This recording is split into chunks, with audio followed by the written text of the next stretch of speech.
this is Bunny Hamster 1 to 3, and I'm going to be doing a hamster video on getting a new hamster.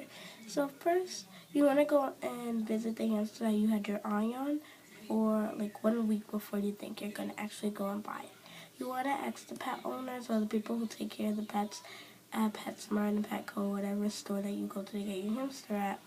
Does this one bite a lot? Is it active? Is it lazy? What type of bedding do you use? What type of food do you use? And stuff like that. Then you want to ask, are you getting a teddy bear hamster, a Syrian hamster, or a dwarf hamster, or a robo hamster, which also is a dwarf hamster, and a Russian hamster.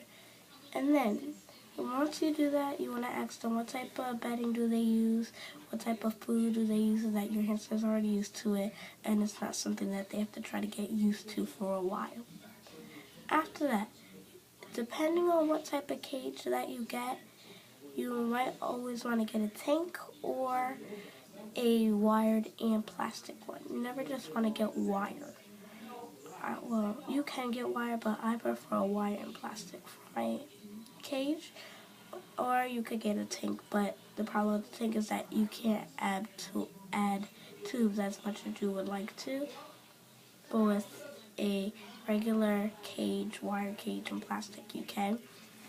And then when you're getting your shavings, if you're getting any type of dwarf hamster, there's certain bedding that you cannot use for them because it's bad for their heart and throat and could make them pass away. And then if you're getting a teddy bear hamster, a Syrian hamster, then you can pretty much get any bedding you want. But if it's like pink and green and yellow bedding, I wouldn't suggest getting those like Fetty bedding because those actually have ink in it. If they put those in their pouches, they could get really, really sick. And then, once you get your hamster and you have it at home and everything, you always want to like start off with just like regular basis. Just the wheel, bedding, food, water, and then just let it sit for about a week so that they get used to their home. Rub your hand on it, like put a piece of tissue in your palm, rub it, and then put it in the cage so that they get used to your scent because they have a very good sense of smell.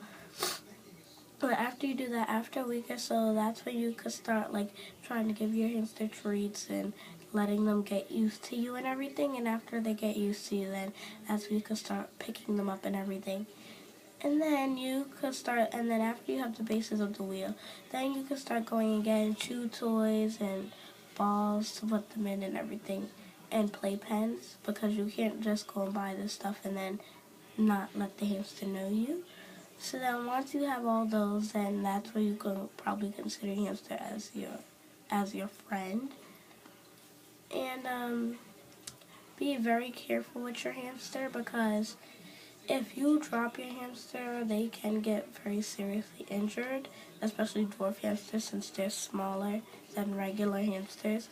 And then also, try to hold your hamster over something soft like a very soft cover, a towel, your bed, a pillow, or anything. Only hold them about 1 foot high off of the ground, nothing higher than that, so that if they do fall, it's not as bad as it would if you were holding on like 10 feet off of the ground.